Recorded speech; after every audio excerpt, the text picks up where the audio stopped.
getting cut off. Looks like I got a little green halo still around me today.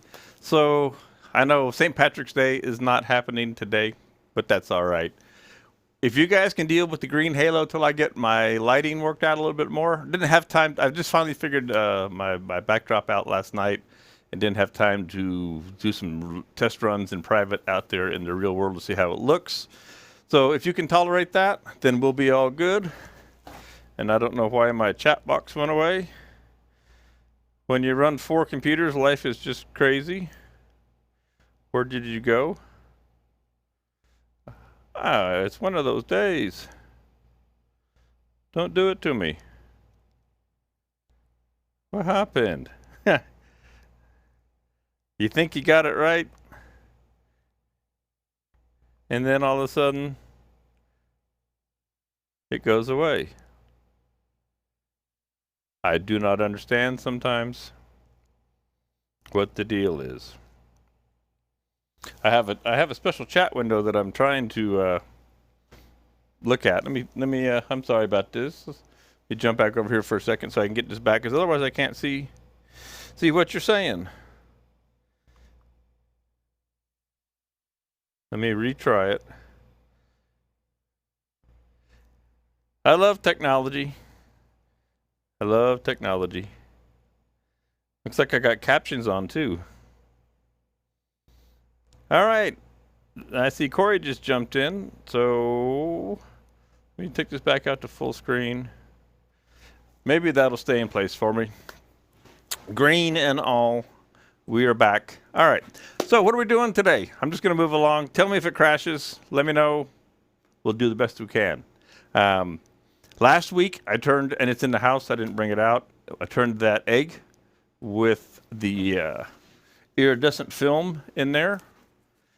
I think I may put a little bit of that back in today in our little project. What I am going to cast, and let me put it over here. Or maybe I'll go overhead for you, make it easier to see. This is a pecan tree root burl. So we've got big pecan trees all over the yard here. And I've got a whole bucket of these. And so this has been stabilized. And we're going to cast that up. Now I also have a piece that from last week right here that is already in there. And we're going to turn on that as well. But this is pretty unique. It's got a lot of undulations to it. So it's pretty fun, and I haven't actually turned into one, and we won't be able to turn this one today, but we'll turn this one next week, or I'll turn it during the week, and we'll see what we get. So let's do that. That's going to be our first thing. We'll be using our ChromaCraft epoxy, and we jump back up here. Now I'm only seeing the one thing in the chat box, so if anybody, I've seen Corey in my chat box. If anybody else would chat on there and say something. Jerry Messmer is doing his first Zoom. I'm reading over here on the left. It's a lot of fun figuring all this stuff out, isn't it, Jerry? It's a lot of fun. And then over here, oh, I didn't show you this one. In number 2, we have another piece left over. And I want to make another little miniature out of this. That's left over from the egg from last week. And then I'm going to bring this over here into the view. This is another piece left over from last week, and it's got threads in it already too for, like, say, a bottle stopper or a honey dipper top. So we've got these 2 pieces that are small. We've got our big piece, and we're going to cast one. So let's do the casting first, because I'm going to mix the resin, and then we're going to let it sit, because the resin takes about 2 hours. And I don't want to pour this until it's getting close. I want to keep the colors separate. So let's mix up some resin. We'll do that real quick. And then we'll move along to the turning. All right. Let me jump over here and get some things off the table. And I'm still not convinced my chat thing is working just right. But you get that sometimes. Get the goodies over here that I need. And I'm going to even put on gloves today. Novel concept, isn't it?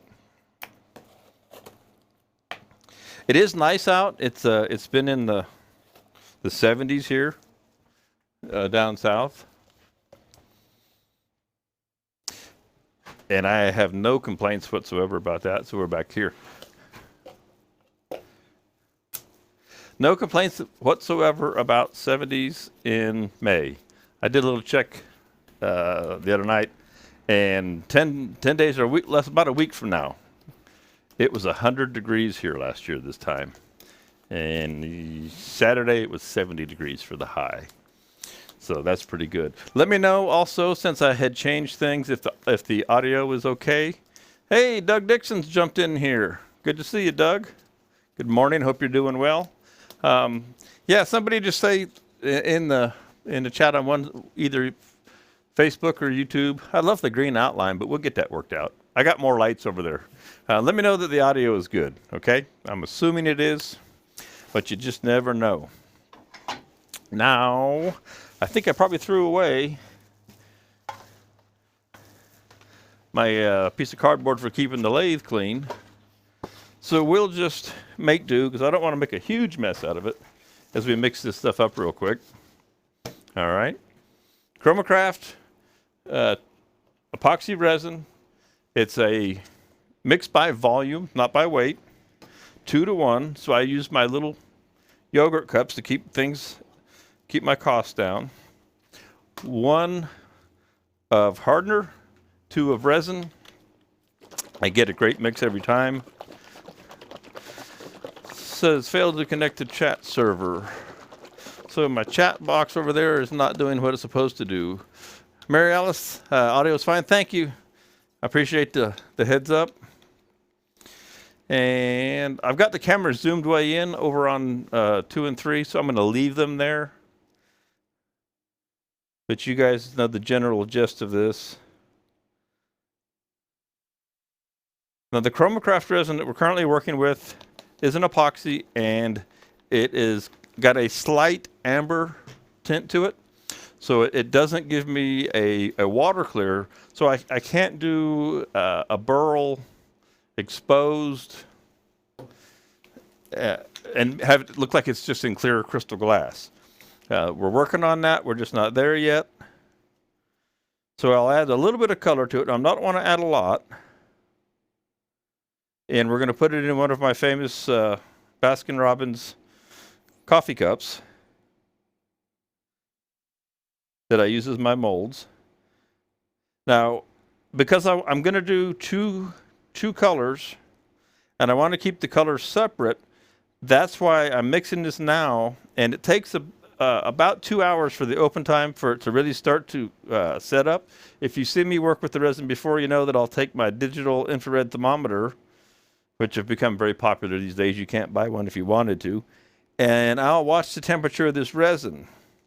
And as it starts to climb, because right now it's pretty cool in here. We'll see what it is when it's coming out of the jars.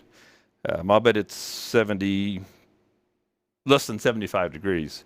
And it'll start to slowly climb. And in about an hour and a half, 2 hours, it will be up around 100. And when it gets to about 105, 110, it's when I'll usually go ahead and make the pour, if I want to keep my colors really separate, because then it goes right in the pressure pot and it starts to set up right away. As you know, if I mix it now and mix the colors all together, they blend together on their own as we go along. And then we get kind of a muddy color sometimes. Sometimes it's really cool, sometimes it's not so much. All right. I have a perfectly sterile, clean yogurt cup here. And I'll put in my hardener. So there's my 2-to-1, real easy, real simple to keep your volumes right. If you're using Alumilites and different ones that go by weight, be sure you use your digital scale. So whatever resin you use, if it's new to you, be sure you read the directions, because sometimes people will think that it should be by weight and it should be by volume or vice versa. Then they have some trouble. So make sure that doesn't happen. And we get this in here. And I'll leave all this together as one. It will actually help it, because it's kind of cool. I'll leave it as a larger batch in this bigger cup, bigger container. That'll allow it to warm up a little bit faster, since I got a late start here. Because the larger the mass, the greater it's going to be. And I'm going to get a popsicle stick here and scrape these out. because it is kind of cool and the resin's a little thick today. It was, I don't know, in the 60s this morning out here. So I do have the air conditioning on because I know that it is going to warm up. So I don't want to waste this, and I want to make sure that my ratio stays right. I finally got a haircut, if anybody's noticed. The great quick clips and all that kind of stuff over to Statesboro, where I normally go, are not open yet. But, of course, the local barber just down the street is open now. You get your $10 haircut. You can tell him what you want, but you're going to get what you're going to get. So you just walk in, sit down, and tell him you need a haircut. And it's all good. And for $10, you're not a mop top anymore. Now, if you have questions, I'm going to have to, because it looks like, hey, Rich, and unless I can get my other chat screen to work again, I'm going to have to walk over, which defeats the whole purpose of having this my special chat screen out in front of me. So I'm going to try again on that because it works so well. I can just look straight ahead. I have a monitor that you can't see just below the camera out here where I can see everything that's going on. So while I'm stirring this, I will change. I will go over there and try that one more time. All right. So that's all good. We'll toss these guys away over into the trash.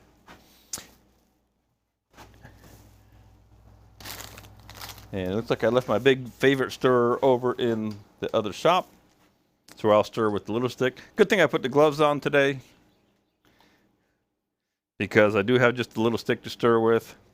So I'm going to change this camera real quick to that pretty end shot of that piece right there, just to give you a look. And now I'm going to come over here and tap on this computer one more time and see what happened to my stream chats while I'm stirring. Like I said, it's been one of those days, so who knows what you're going to get. I'm looking at the other computer in the background there. I love my little green halo today, but we'll fix that. I got enough candle power in here when I get it all turned on that it'll be all good. I will make that work, I can assure you. And I'm going to take a glove off while I try and fix this chat one more time. Because if you've got questions in there, it's really inconvenient to try and see them from afar. I think his computer just completely locked up is what it is. I think that's what the deal is. I'm running a really old one here. We're just going to hit restart on that guy and see if it doesn't come back to life. Okay. So we'll come back over here while that's doing that thing, and we'll give this another good stir, and then we're going to take the temperature. Rich, I've got your resin. I picked it up out at the warehouse. I enjoyed watching your presentation the other night. So I've got your resin sitting in the office, and I'm going to send that out to you today, tomorrow, as soon as I can get to it. So you'll see as I'm talking about the 2-hour open time on this resin, which is great. When I use it out on the road or I'm doing a live demonstration, I can mix it. I don't have to worry about time. It'll stay open. But if I want to have my color separation, then I do wait and mix it at the end, do my pour at the end. Okay, so just out of curiosity, we're going to take the temperature of this, and I don't need that stick anymore. Let's see what this is showing. 67. So it's actually a little cooler than I thought. 67.4. So it's got a ways to go, but in the big bucket there, it will come along pretty quick, or much quicker. It will start to build some heat. So we'll keep that. I'm going to put it way over here because I don't want it to get too many chips from these other pieces. So I'm going to put it down here and cover it with a little something. I'll cover it with my cardboard that I was using there. That'll work, just so I don't get junk in it. Just so I don't get junk in it. All right. You guys like my backdrop? my wood wall, my virtual wood wall. Something I've been trying to get my mixer to do for a long time, and finally got that figured out yesterday. Excuse me. Okay, so miniatures, because I want to make miniatures today. So, and since Mr. Doug, you're here, you'll be happy to know that we are using the EasyWood Tools micro tools for today's project. These guys, I'll go to overhead, are the small ones. You have the CI5 round, you have the CI6 R2, and the CI7, and these are all negative rake cutters. Get you a good view there. Get back over the dark. The negative rake cutters for working with the resin. Now this little guy that's already chucked up in here, this little guy right here, it's in the jaws. Now what can I make out of this? As small as it is. At first I was thinking about maybe making a top out of it, a spinning top. Am I in the South these days? I want to see if I can slide it out in the chuck jaws just a little bit more to get myself a little bit more material to work with.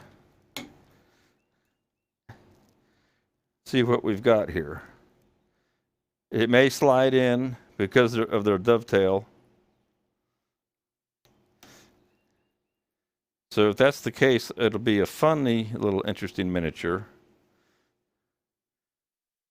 But I've got a plan though for it. It's a strange plan, as often is with me and the things I make. So I think I'm going to make a little teeny base. I'll show you on the end again. There's a little stop right here, and I'm going to make a little teeny base out of that, and then come back up in and let that flare out, and then part this off. So it's going to be a little teeny short, kind of a goblet guy, if that makes any sense. And come on, restream chat. You can do it. You can do it. Hang on a second.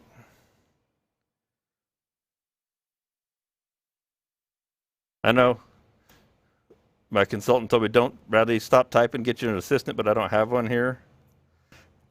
I have to log back in to my chat thing.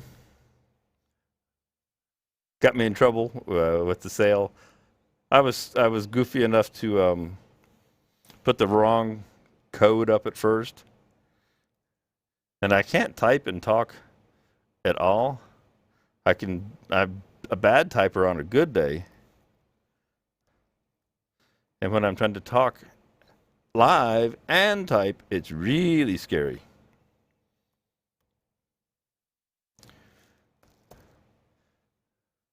Oh, I hate it when you have to go through, boy, all the hoops just to get back into this. Come on, make it work. I had to verify, and I'm gonna shoot a hello out there and see if it shows up for y'all.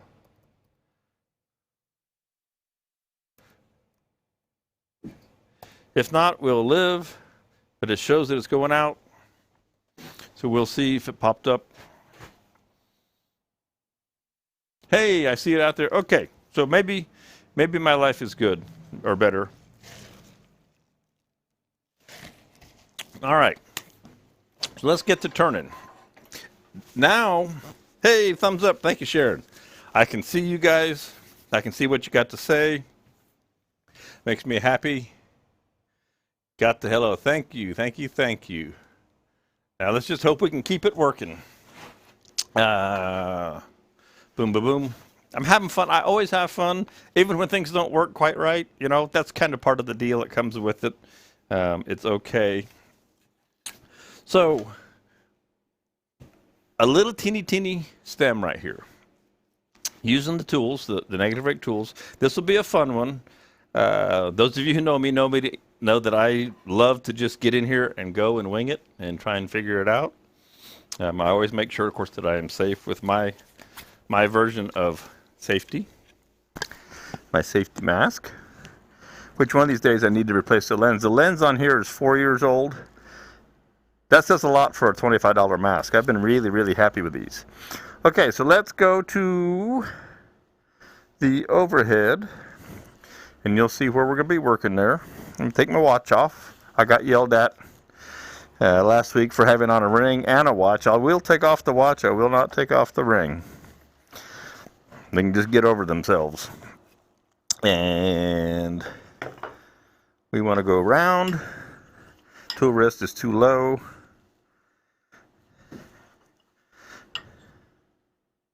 When are the new masks coming out? You know, I wish I knew. I think they're out technically, but not available because they've all been bought up. I want one yesterday that flips up. And if you don't know what Anthony's referring to, this mask, now the new version, the goggles will stay in place, and the lower section will hinge up. And they still cost about the same, so you can, take up and you can have a soda without taking you take a drink or something without taking the whole mask off. It hinges right here on the side. I'm really looking forward to those. They'll be pretty cool.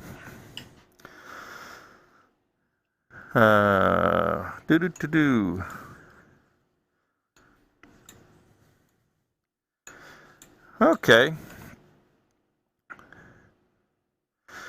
Received the hello, but no other comments. Well, I haven't typed anything else, Anthony.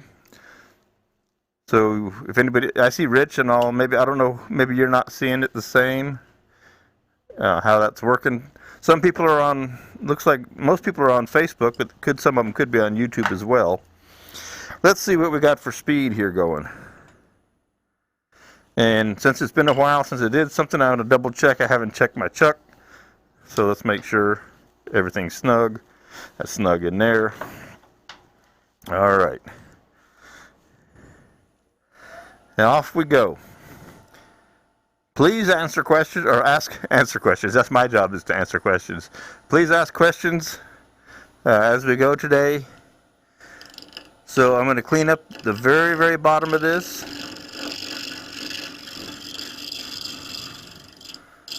Let's go here for you.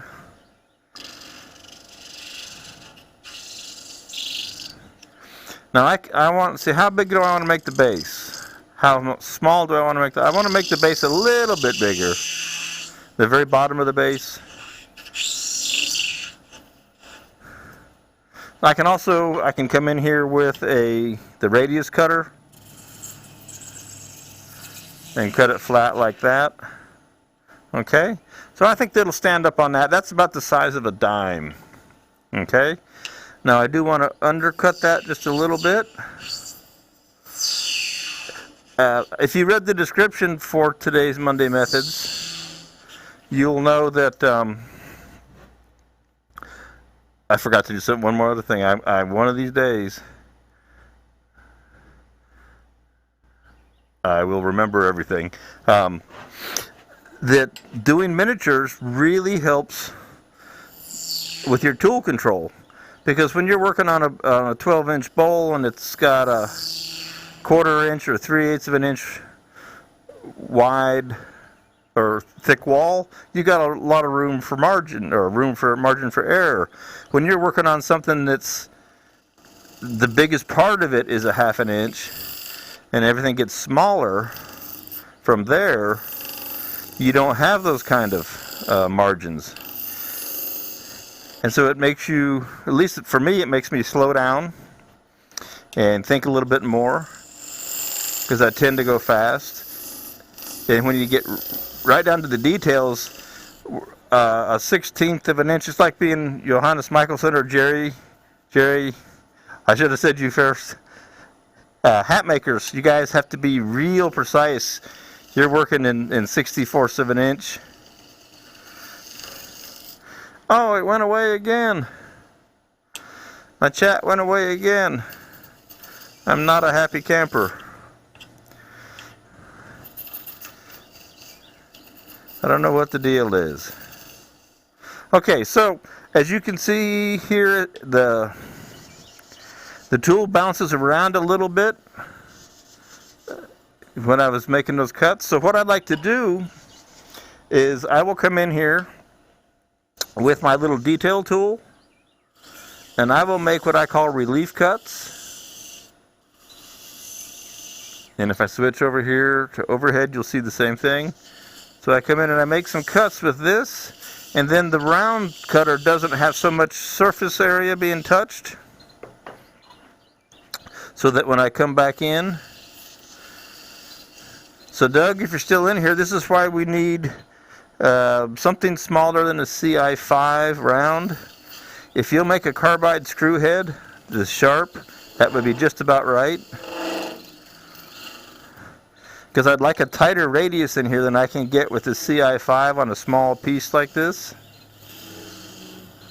Okay.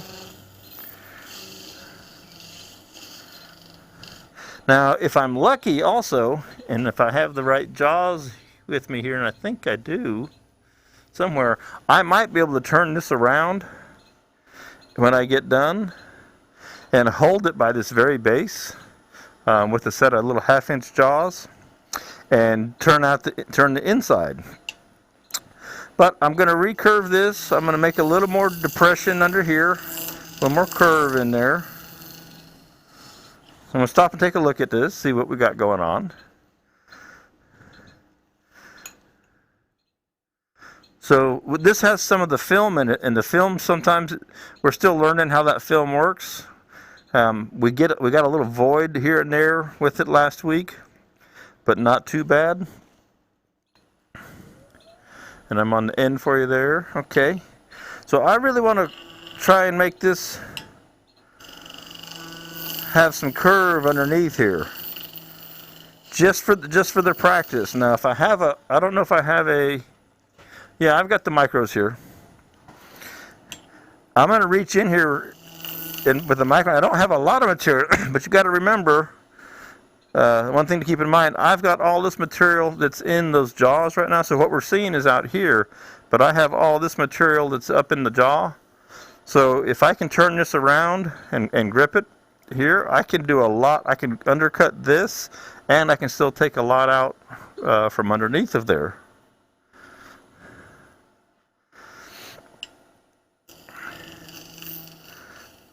And I want to give this base a little more flare, but then again, like I said, if I'm going to turn it around, I can't make it too thin for risk of breaking it. Okay, so let's try the 45. No, I'm going to need the 90. So I'm going to switch, and I'm going to try and use the 90 degree. I don't know how you see it because I'm not used to. Let me go here. There's the one that shows it best. Use the 90 degree mini hollower from Easywood Tools. It's already got the CI5. It's got a negative rake on it. So we're going to use that to reach in around the corner. Let me move my tool rest around here just a little bit. See, and I don't have much room because I start hitting right there. So being small is really, making these small things is really tough. But I think I can make this work a little bit. We'll give it a try. We'll see what happens here.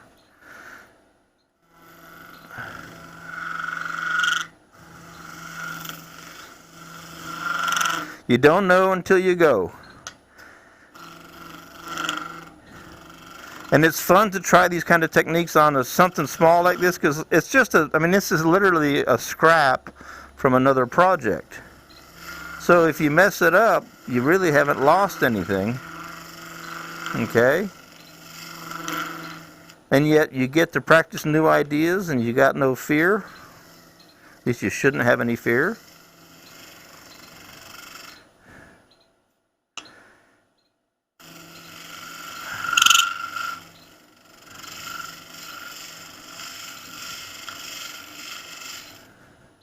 All right, so it's actually working. I'm getting around, I'm making a little bit of a recurve in there. Which one are we on? We're on that one. Okay. If you're wondering why this is so shiny, because to take pictures of it, yesterday I shot a coat of lacquer on it. It hasn't been sanded or polished or anything like that at all.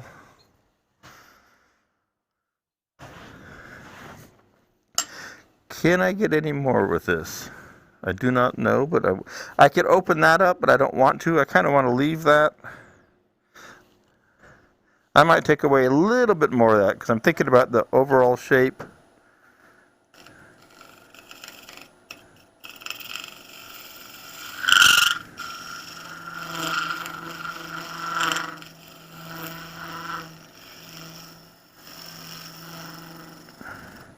The other thing I can try and do, I can see if I can try and see if I can come in here, turn my tool rest, and I come at an angle as well. So let me go to the overhead for you. See how I can come at an angle if I want to try that? If you don't have a curved tool, it's not the end of the world. You just figure out another way to get there.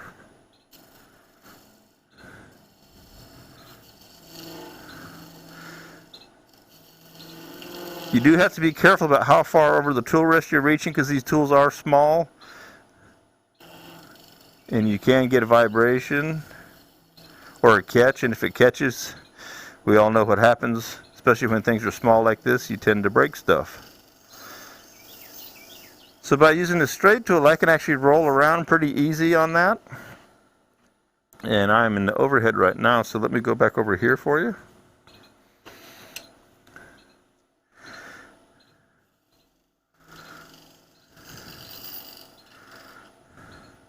Keep that cleared out because I really do need to kind of see what I'm doing.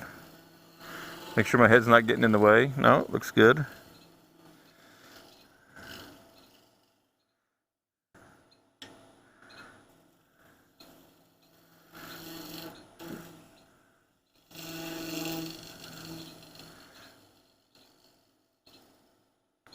All right, let's see how that's doing. Cool.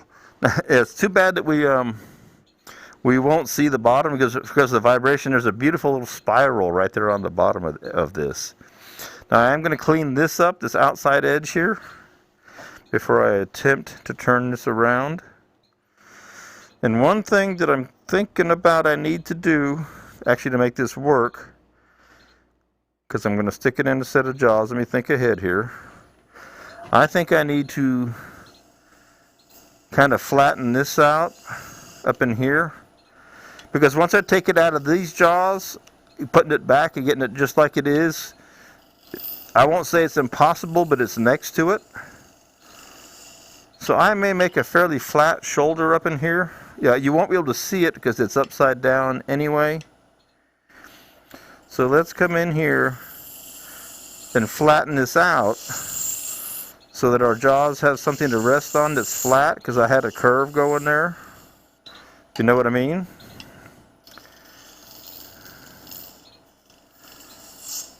And using the detail tool, I can kind of get that to go, I can cut that pretty flat. Okay. It can even go inboard. I could make it go in a little bit and be recessed if I wanted to.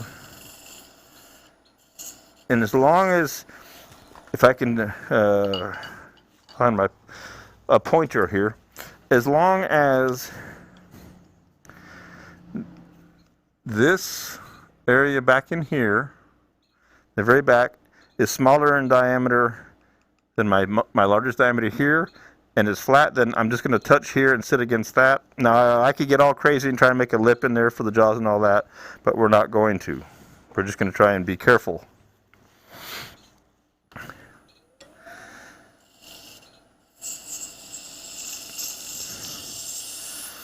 I have bent one of these. I got it caught in the chuck one time, and I have it around somewhere.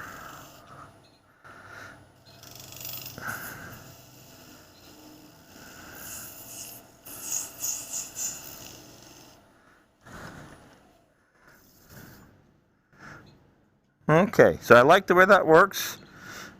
That will do what I need. Another thing I could do, like I was talking about, if I wanted to make a lip,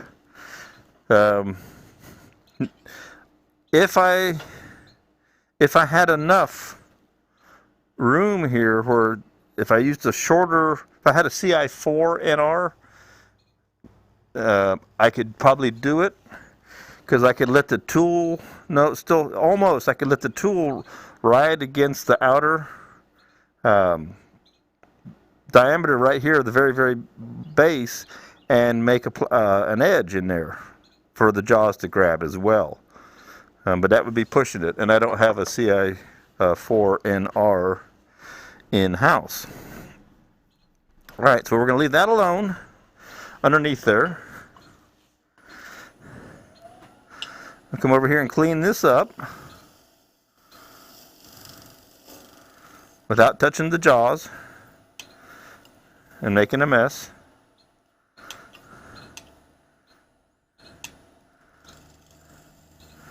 And I'm going to put a little, just because I'm having fun, I'm going to put a little recurve, OG if you want to call it, right in this profile as well.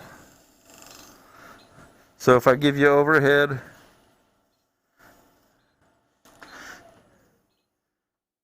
I had a piece of black tape on here the other day where you could see that. So you can see how I'm putting that profile right in here as well. Just because I can, because it's here. We're trying new things.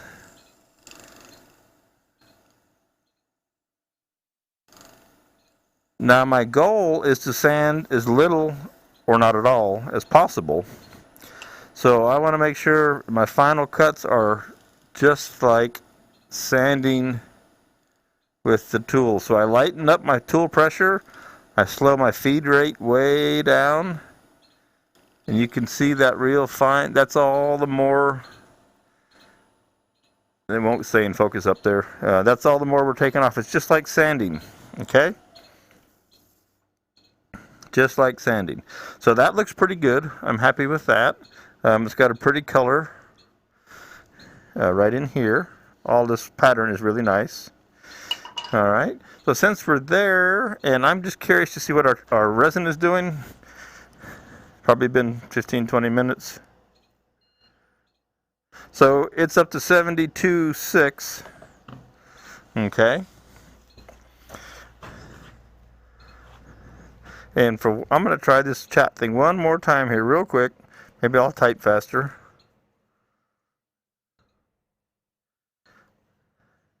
Don't know what the problem is. It keeps going away.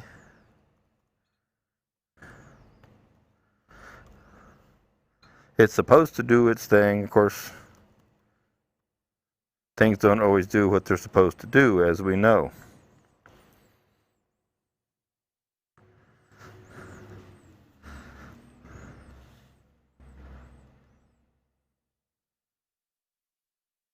I don't understand it, but I'm not going to spend all day with it.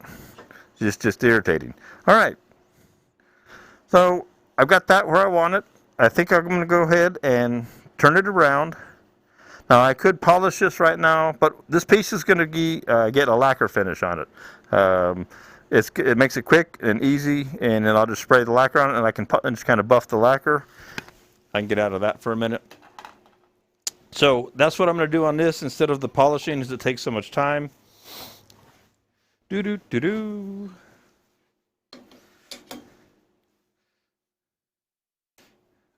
I hope everybody's enjoying their day.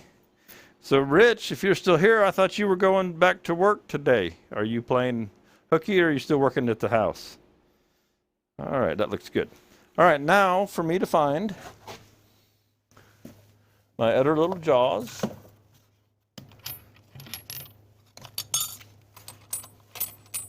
That are here.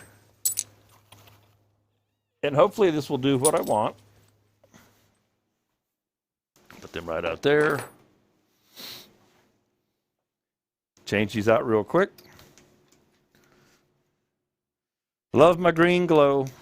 We will fix that. We just need to adjust. There's some adjustments in the mixer that I didn't even get a chance to play with. I was just happy to get it up and showing the way that I wanted it to in the first place.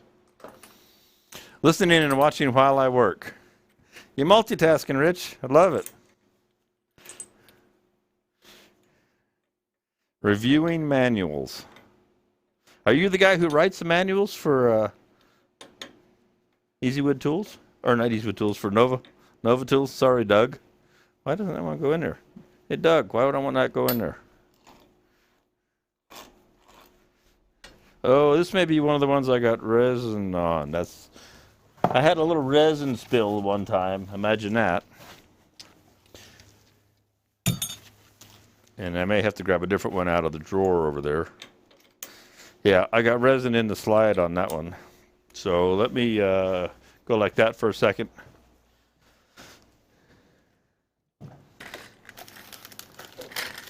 See if I can't find another one of those. I got several sets kind of floating around as I rummage through the drawer. Because if I don't find one, I'm either going to have to get that resin out of there, or I'm going to have to come up with a new plan.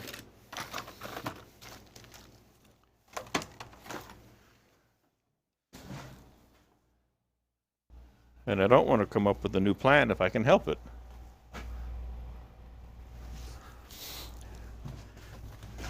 You look over here. If there's not another one of those. Those are all that. I got too many jaws floating around.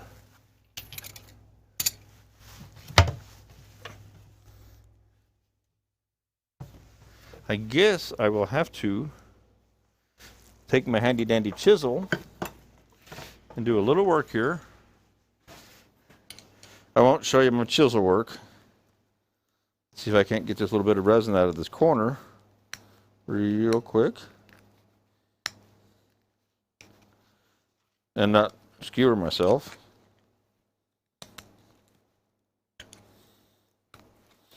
He said it would be easy to take care of. He said, epoxy resin is outrageously hard when it dries. I mean, just amazingly difficult and hard.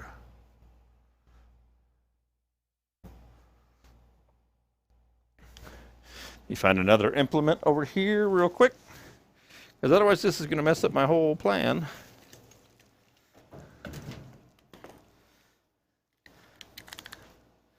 We've gone to a sharper implement here.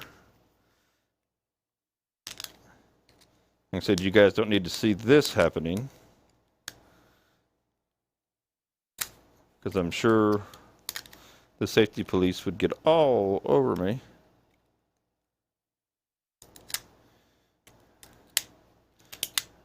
All right, I think that got it. I think that did the trick.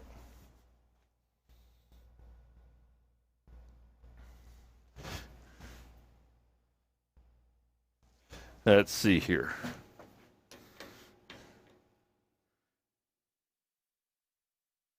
Close. There we go. Okay, now lock in. That's all I need. Don't get resin on your jaws, whatever you do. That's the one that's giving me trouble. And I got a little bit of resin down in there. A little bit more cleaned in with the razor knife.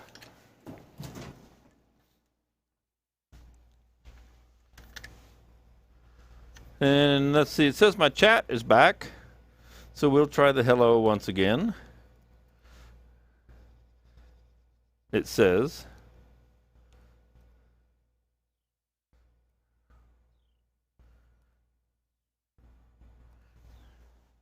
all right. So I see where my little issue is here with the resin. Yes, we should have had this all fixed, but then again, we didn't know what we were going to do when we started.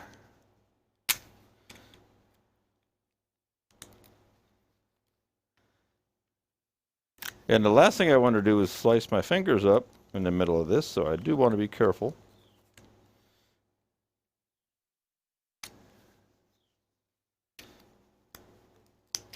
There we go. My little latch isn't catching just yet. See, when you get creative, sometimes you get carried away.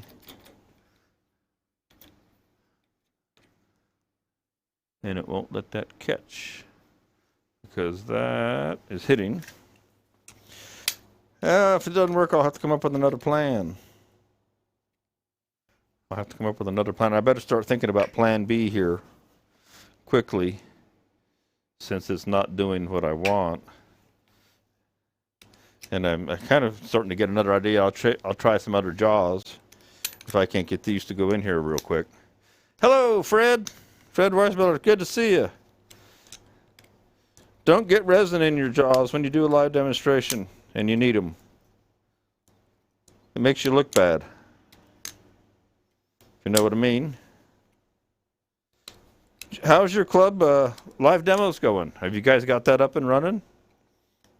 For those of you who are out here, Fred and a group of turners had reached out to me a couple of weeks ago because they want to do their own live demonstration with, I'm not going to show you what I'm doing with this knife. They want to do their own live demonstration because they used to be able to meet in one of the group's garages, and of course, we're not supposed to be doing those things right now.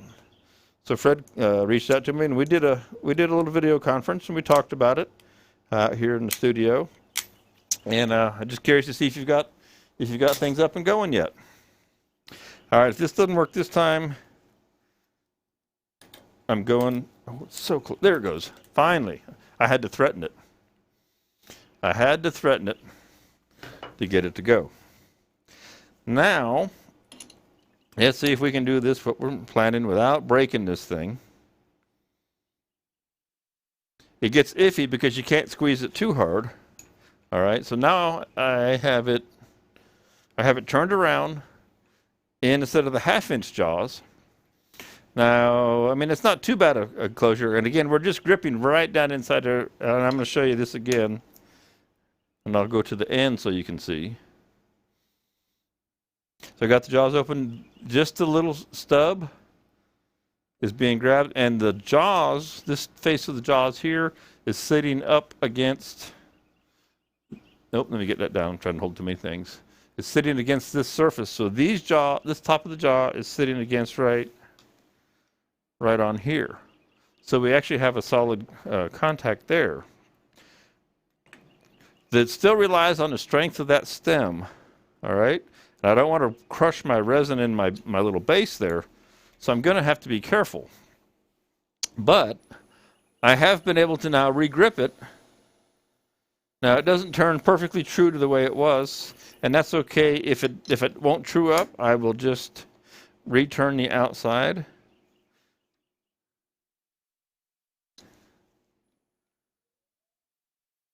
I'll just return that outside to make it true again. All right. Just to be safe and keep things in place, I'm going to bring a little rubber chucky cone up here. A little pressure on it so that it doesn't jump off, or it reduces the amount of chance that it's going to break on me. Wish that was a little more focused under that spinning, but it's not too bad. Cameras always have a hard time with things when they're spinning. And Fred's over in YouTube. That's cool. When my chat box works, I can see that where you're coming from, whether you're over on Facebook or you're on YouTube, which lets me know where folks are at. And what do we got there? Okay, so let's go here to the overhead so you can see that. Now we'll clean the outside up without breaking it. We'll get the outside all cleaned up. Then we'll come in from the backside, or the top actually, and dish that out. So we'll have our little teeny, this will be our little teeny miniature bird bath. Let's call it a miniature bird bath. Kind of like the one that the neighbors got over there, okay? So probably the best view right now is going to be the overhead for you. So Rich says you review and make changes when needed. I'm the U.S. mechanical engineer. I probably did miss the previous resin questions. Let me scroll back, Rich, because my other chat box was not doing what it's supposed to, obviously. So let me back up here. and see what I can find, since it's not in the other one.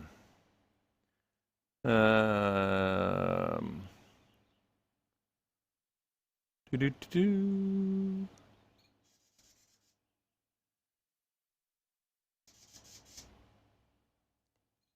Yeah, Rich, the difference between Luminlight and Chromacraft at 2 hours is insane, coming from Luminlight, which is 12 minutes.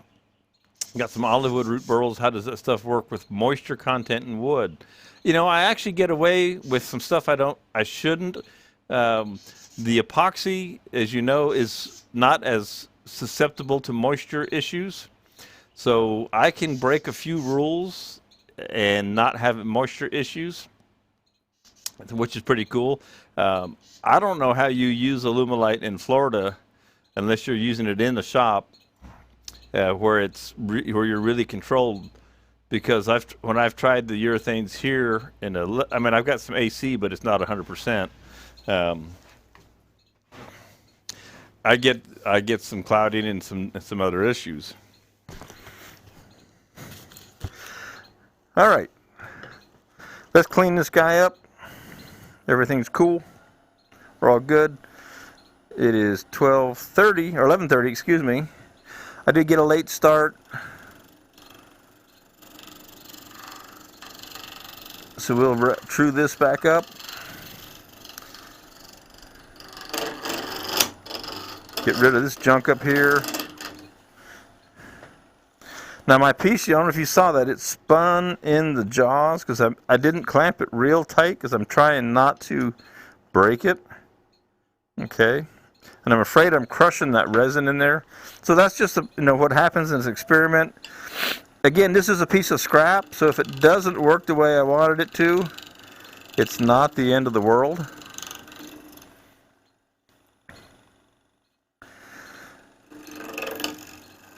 But it gives you some ideas of what you can and can't get away with if something doesn't work. I was a little aggressive up here, and that's why I spun it.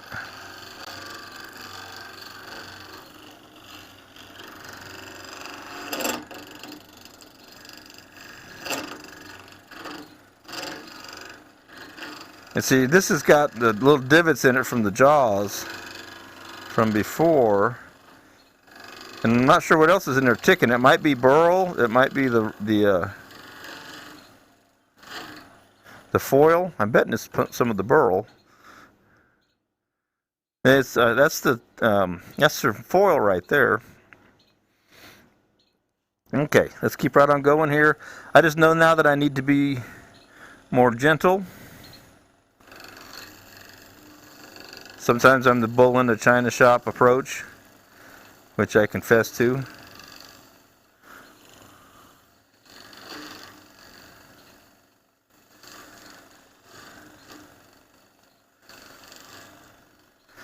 Oh, I see that went out again. My chat thing went out again. That makes me mad. One thing to have to fix, but it's always something, isn't it?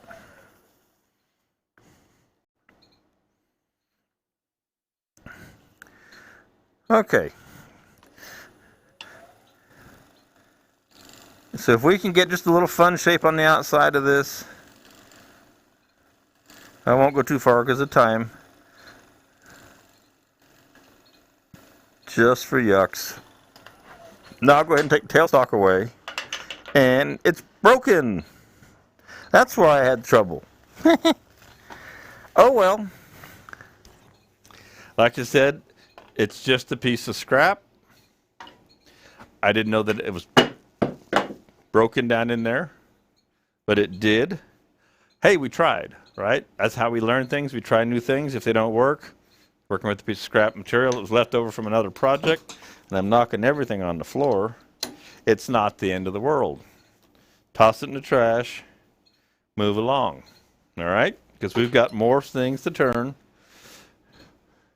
That's too bad because it was going to be fun. It was going to be kind of cool. But c'est la vie, right? Now, I've got this piece that already has the threads in it, and this is a piece that has my wood chips. I took maple. I had turned maple. I took the shavings from the maple, and I dyed them red. I soaked them in Chromacraft alcohol-based aniline dye, a reddish orange. Let that dry. Then I stabilized them in our stabilizing resin. We use the Best Value Vax stabilizing resin. Stabilized them, and then cooked them in the oven and got them dry. And then we cast them. So let's go ahead and change things around here. And I'm gonna need a mandrel, which I put away. It was on the back porch. There we go.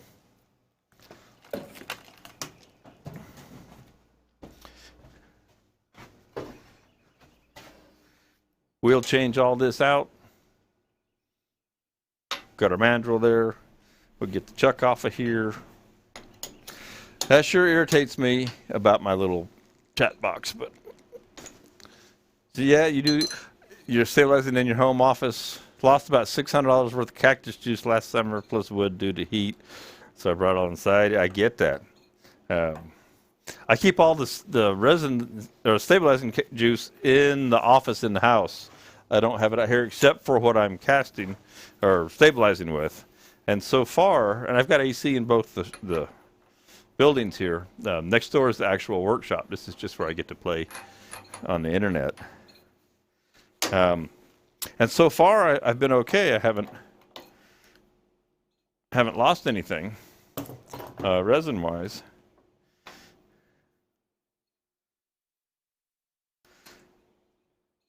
Now, Rich, one thing I have found with this resin, we were talking about this the other night, and I'd love to talk to you more about it. This resin, I can't get it to hold threads, and you were talking about holding threads, and that's why I have the stainless steel bottle stoppers brass insert in here. Because when I tried cutting threads with the tapper, it just didn't want to hold the threads. And I think we'll just turn that tip away there. So we will go to the end camera for you. And hopefully the Facebook one will keep scrolling. And unfortunately, you folks on YouTube, I cannot see your questions now because my chat box keeps quitting on me, which is irritating, and I will fix that. So if you're on YouTube and you're asking me questions, my deepest apologies, but I can't see them, unfortunately. Okay, let's jump in on this guy.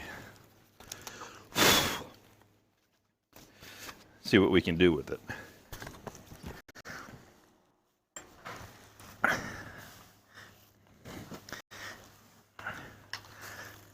I used the resin chips for those pictures yesterday that you saw for the announcement for Monday Methods. All these chips are great for a backdrop.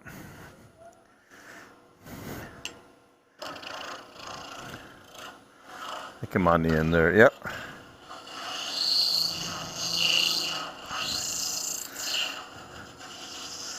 So I've never been a fancy bottle stopper maker kind of guy.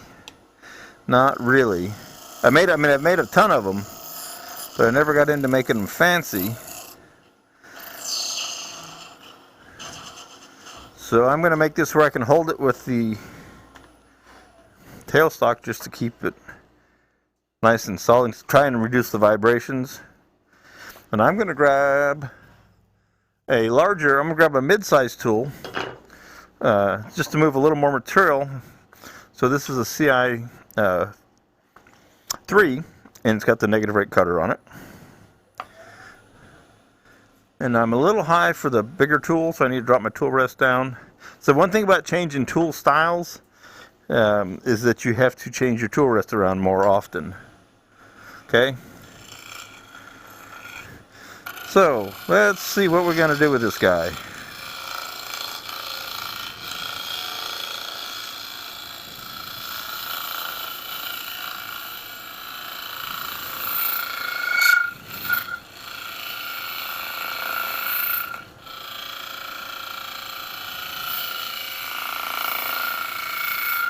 Give you an overhead shot there.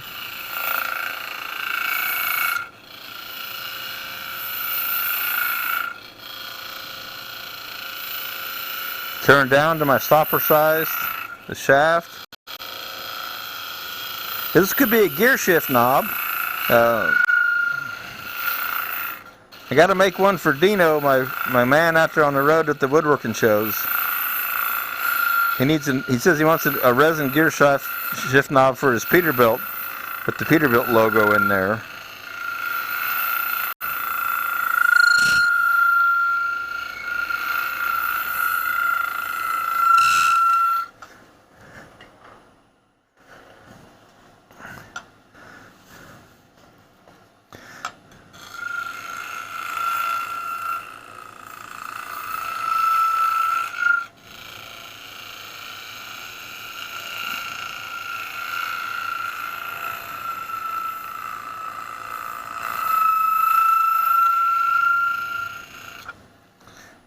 Take a quick look here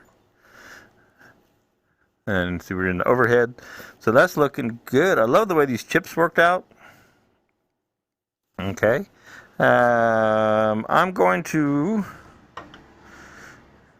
give it a slight relief, and I'm going to switch to back to the CI5 with the smaller radius. I'm going to put the radius right at where it meets, right here, okay? Make just a little indentation there, a little depression.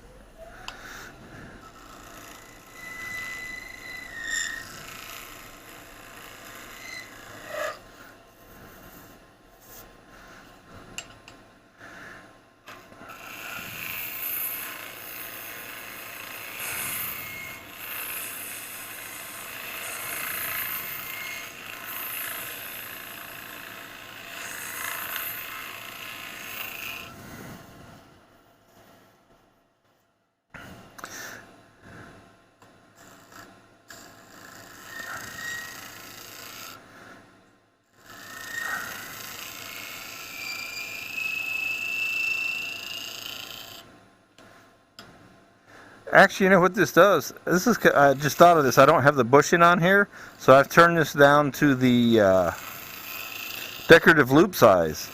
So this will be another. It's another way to. This will be another a little handle for the hand sanitizer keyring kit that we've got. So it's already got the threads in it for the decorative loop, so I can do that. And just have one that you might hold on a knob, or I might put another one in the top here. Who knows? I'll come up with some fun ideas. It just dawned on me I didn't have the bushing in there. I just get to having fun, and these things happen.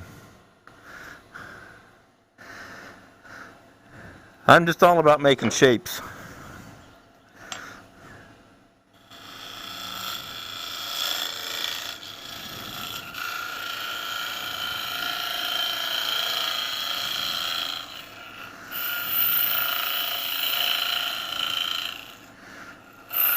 So I think I'll switch over to the end camera now for you, and I'm going to take the tailstock away.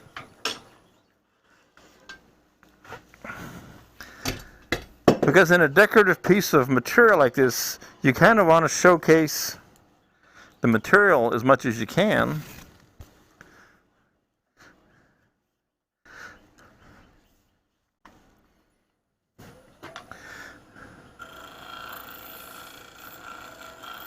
So the more surface area and different angles that you can get it to approach from,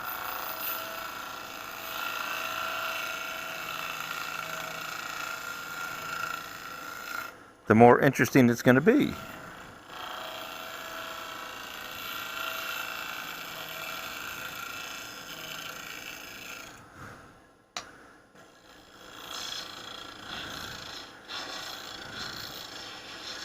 And then I'm going to make a little recess right in the very top, because I may still come back and do something different to this guy. You never know. I need to raise it up just a tick more.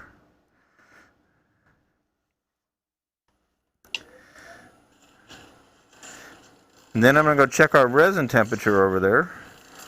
Though I doubt that it's over 100 yet, which is where I want it. going to check that resin temperature real quick while that spins down. See where we're at. So we're at 83, warming up slowly.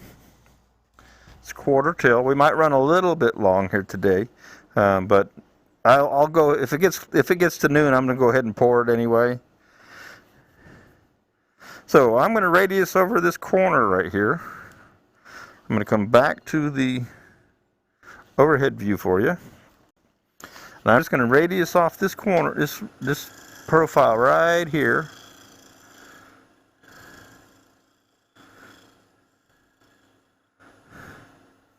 Now this is really smooth, right off the tool. It really truly is. Don't put your fingers in there, Bradley. Right in there, there's a little bit of roughness right in there.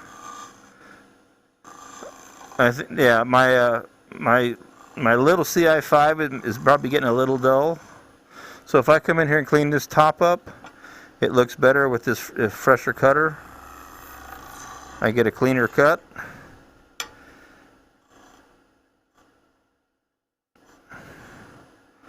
Get rid of that little nub right there. Perfect.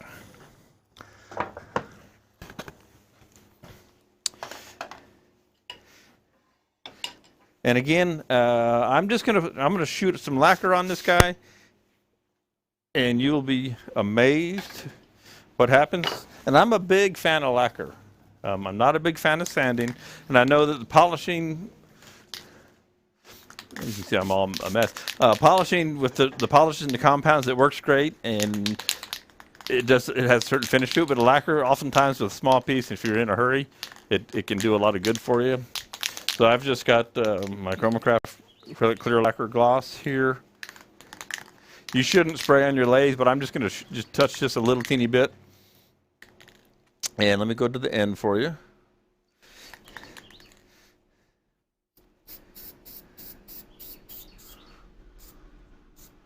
I know there's some lights bouncing in there, but you can see how pretty that is.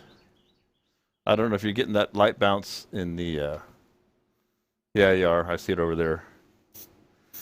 But it makes for fantastic, and a couple of coats, and if you can just lightly cut this back with, say, 400, and we'll go overhead here real quick and shoot the rest of it. I've got a fan kind of blowing on me over here. And you get a great finish. Fantastic finish out of it. And it's quick. It's quick. No sanding, no fuss, no muss. All that good stuff.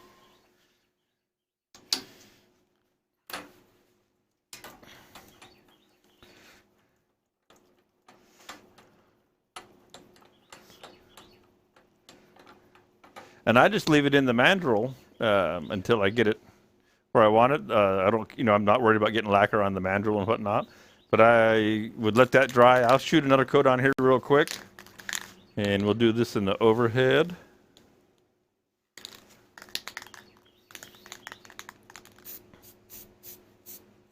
Again, you see the fan kind of blowing that off. Now, what'll happen is there are some tool marks, some high and low spots. Well, if we sand that back, the valleys, the ridges will get cut off of the resin, and the valleys will be filled. That's how I always did my colored wood pieces. And it doesn't take long till you have a perfectly flat piece. So just a few coats on there, and you've got that beautiful piece of resin. Cool? All right. Now, because it is going to be time's running out, I was going to turn this piece, but again, it's going to have to wait because I want to go ahead and cast this guy up and do my pour on this. Now, here's one. If Rich, if you're still in, hey, Andy Marshall, Rich, if you're still in here, I bejesus stabilize these things, and they still float. They were, I don't know how long I pulled vacuum on them, forever, and they've been soaking in there for a week and a half, and pulled vacuum numerous times. So I don't know why they didn't take all the resin all the way in, possibly, or whatever. But it may float on us. We'll see. I'm going to spray a little mold release. So I'm going to use one of my fancy Baskin-Robbins resin molds. It comes with a pre-built uh, dovetail tenon. Go the right way, Brad. Pre-built dovetail tenon right there. Get my hand on it where you can see it. So you don't have to make a tenon. You don't have to make a tenon. And that needs to go away. I forgot to hit silent on the phone. There. All right, so a little bit of mold release, a little bit of smooth on. The epoxy is indiscriminate about what mold release you use. It doesn't seem to really much care. It's not as finicky as some. Some of the urethanes and some of the different resins do require, and because you can have an issue, you can get cloudiness, you can get contamination from the mold release. This epoxy seems to be pretty easy going.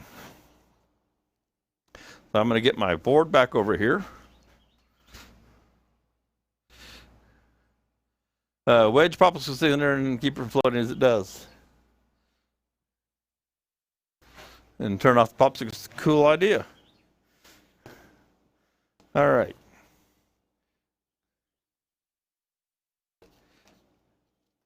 So I want 2 colors and a clear. I think is what I have in mind, and I'm probably over here on the front side of the camera. And I may only have one tint in here with me. So what I might do is 1 color tint and a couple of pearls. But first, how I do this, I've already got it in my jug, and I'm just going to, you can't quite see all 3 in the overhead. No, I can't do that either. I'm not going to zoom that out. I'm just going to divide this across my 3 cups. In theory, they should have the same amount again. Sometimes you lose a little bit to the side of the mixing cup, but they come out real close. I liked your idea of gluing things, gluing the piece of the burl in the other day with the hot glue, Rich. That was kind of cool. I have to remember that one. I've got a hot glue gun somewhere. I haven't seen it in a couple of years, which is scary, but I know that I do have one somewhere. All right. So with this colorant, you can it can be very translucent or completely opaque. Depends on what you want it to do. Set that over there. And popsicle stick. I'll reach around here. Now the color I have is black, I do believe. And the reason I chose the black is I want to get these pearls to bounce off of it, and I may throw a little bit of the film in, but I don't want to make this very black. I want to make it a very, very light, and only see it just takes a tick. That was just a couple of drops, but I want it kind of translucent black. All right, but I need the black for the colors to bounce on, and you're not seeing what I was thinking you were seeing because I didn't switch to overhead. So if you can see there, it's not a real strong color. And what I'm going to do, I don't want to move that camera because the focus is all set. I'm going to move this headstock down out of the way, and I'm going to move the banjo out of the way. And I'll get this in here a little bit better where you can see all 3.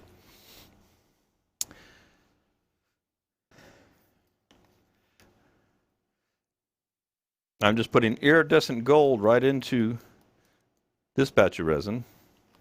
And I use that special measured amount, as usual. If I was trying to repeat this, I would do it differently, but I'm not worried about repeating it.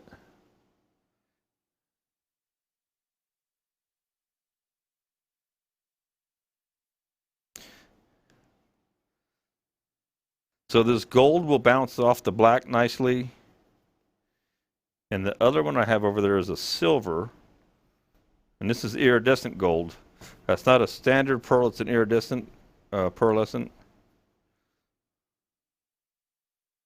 You'd be curious to see. This is starting to feel a little thick.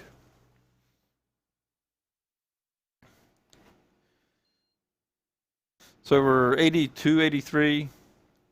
Not as hot as I would like it, but the clock is ticking.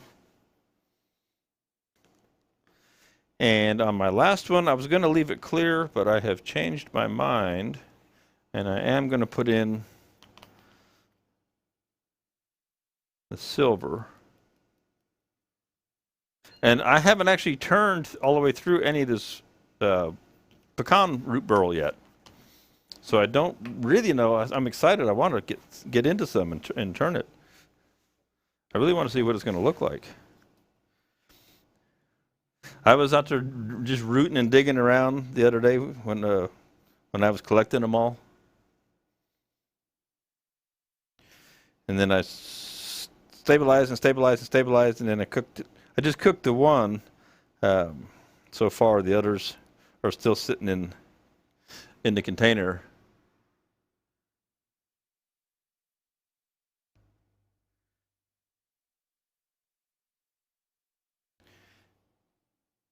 Get that stirred in there nice. Yeah, this, even though it's weird, it's getting thick, even though the temperature is showing still pretty cool, which is a little bit different.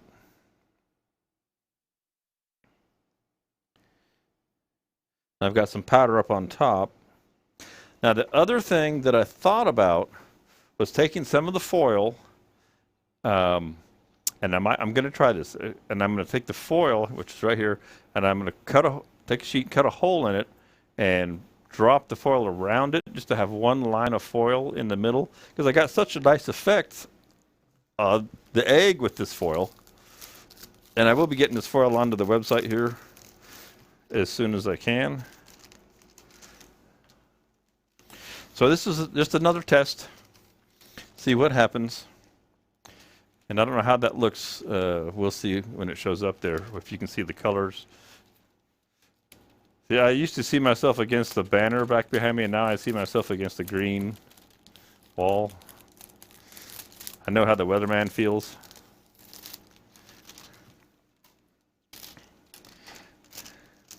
So theoretically, I'd never been one for doing the paper origami, but it seems like if I fold that over in the middle and cut a hole, somebody will correct me if I'm wrong, and I'll find out here in just a second. So I get my hole there. All right. And part of what I want to happen is I want this just to wrinkle around when it goes in the cup. So I want it to wrinkle, crinkle in a random fashion. All right. So I just went ahead and in theory, at least even if the burl tries to float, the film is going to stay on the burl, especially if I put it in this way, because the burl's bigger on this end. And let me cut off, and you can see how that color starts to work when you get it over top of the other colors. Let me cut off this piece of tape here. And again, the idea is to let it just kind of get wadded up and stuff like that, and wrinkle, because the more facets, the more edges it has, the more contours to the foil and whatnot, then you can see the green in it against my jacket. Now, the one thing we haven't figured out yet, and I saw it in the other piece, is that we tend to get air pockets in it. So now we've got that, and if I go side camera for you, you can see it's just randomly dropped in there, okay? And if I go the overhead for you, you see how it's there. Now, I'm sure we'll still flow around there, and it's going to fill up. This is an interesting concept. First time I've tried this, right? I have these pockets, and the resin will go in those pockets as well. So it's going to be interesting to see what happens. I want to give my resin, my pearls another stir here because I still see some powders floating.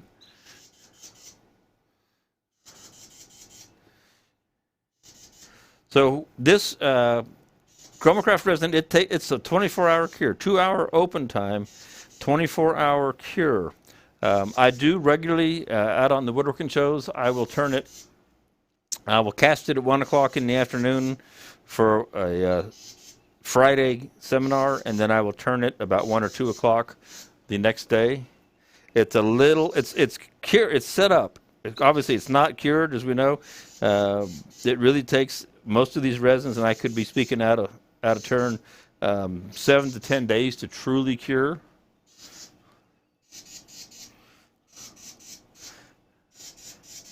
And typically, I just let this stuff sit around for a week or so and don't worry about it. Okay. All right.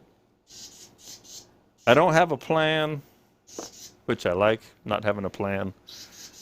And what I think I'll do is I'm going to come over here while you're not seeing it, and I'm going to back this camera out and move it down just a little bit. It's a little too high to show you what I really want it to. And the Dunkin' Donuts gets in the way. But let's start with a black drizzle. And we're going to get that in the middle, and down the sides to go down to the bottom. And which camera am I on? I am on the front camera. Yes. So let me go to the side camera.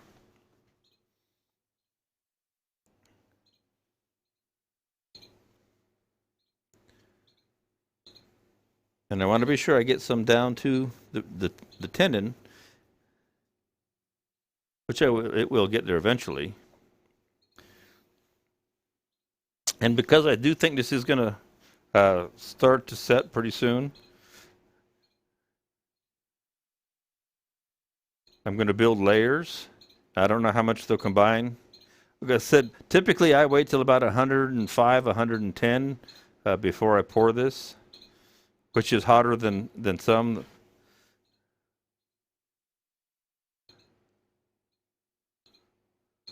I love this iridescent gold. It's one of my favorite pearls. I don't know if you can hear the bird in here or not. There's a bird in here. The noise gate on the audio system should be cutting that out, but it might not be. And you are seeing the side pour, and I'll give you overhead now. And let's go back. Let's go back to black. A little more black on her.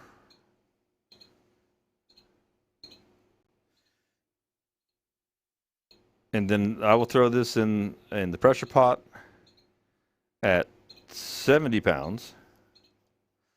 Because one, it's only the pot, the California air pot that Spidercraft sells. It's rated at 80. The pressure relief is set at 70.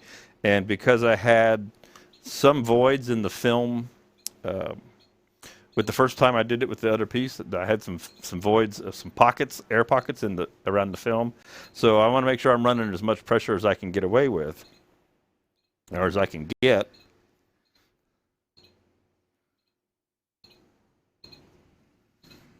And I'm just trying to decide. Go back to overhead there for you. And it looks like, knock on wood, my burl hasn't floated yet, or it may just be slowly creeping up.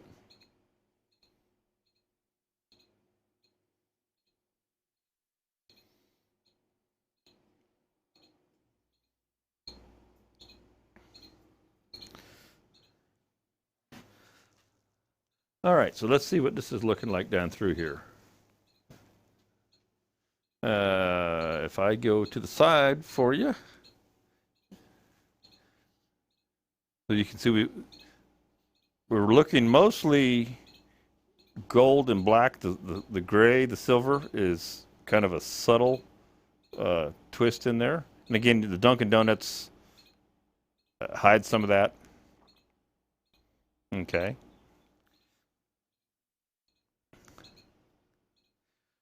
Do. I think we'll top it off, and it does look like the burl is going to float. And that's okay if it does, if it decides to come up. There'll be a little bit of it stick out the top. And I don't mind that a little bit if I have a little bit sticking out the top. That's okay. Excuse me. And because that means I can utilize that full top section.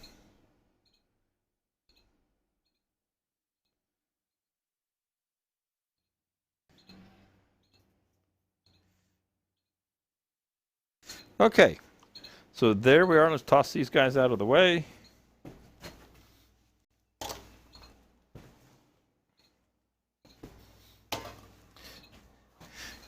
I didn't use gloves on that, but I just got a little bit of resin on me. Got my handy dandy paper towels.